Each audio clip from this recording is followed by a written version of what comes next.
Okay guys, so gonna run through setup and execution for a back extension or a 45-degree hyper, okay, with an emphasis on targeting your hamstrings and glutes, okay. So to start with, actual setup of the machine itself, right, what we're looking for is that the input pad, okay, is about 6 or 8 inches below our hip bone, okay, so the bone that kind of sticks out here, we want it roughly 3/4 of the way up your thigh.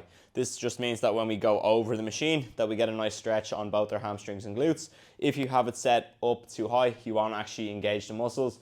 You most likely feel it more in your lower back, your erector muscles. Okay, so just make sure that you do have that input pad set up nice and low. Okay, generally I'd recommend having the feet up against the backboard just so you're nice and stable and that the feet don't slip. Okay, and then if we are using a weight, just hug it nice and tight to the chest. Okay, from this position, then crunch up or round up your spine. Okay, we're going to drop our head over towards the floor so that we get a nice stretch on our lower back and glutes, and then we're going to drive up. Okay, push your hips into the pad, nice big squeeze of the glutes and hammies at the top.